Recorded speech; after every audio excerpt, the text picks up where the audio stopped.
Let's have a look at keyword projects, and we'll see in this video how to open keyword projects, how to create new ones, and how to delete existing ones.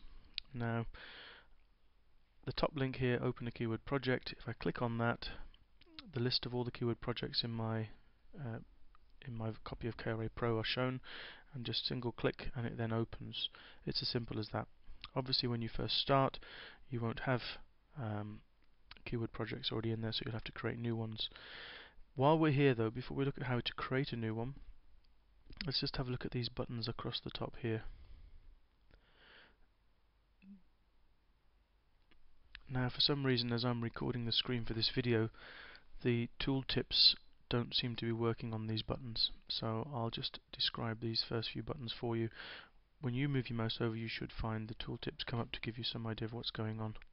This first button here will allow you to create a new keyword database. If you click on it, it asks you for the name for the new database. Let's just leave that for a moment. That's one way of creating a new database. This button is to open a keyword database, so that again shows you your keyword projects, and you just click on the one that you want to open. This button here will close the current keyword database, and it brings you back to your main screen again. And if we look at the last button here, this one is the delete keyword database button. If you click on that, it asks you which project you want to delete. If you click on the golf, it asks you, are you sure you want to delete? In this case, no, I don't. So that's what these buttons are for. Create a new one, open an existing one, close this one, or delete this one. We'll look at these other tools as and when we need to in future videos. Let's close that for a moment, and we'll just look back here. We saw it previously that you could create a new keyword database from, let's go back here, from this screen here. We can create a new one here. The other way of creating a new database is simply by clicking on that link, and then again it asks you for the project name.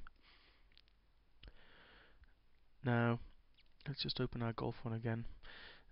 The final thing I wanted to show you is just how to delete the database. We've already seen it.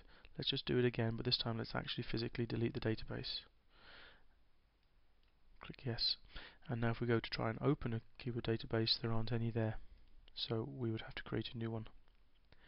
So let's just leave it for there in this video. That's a quick overview of opening, creating and deleting keyword databases.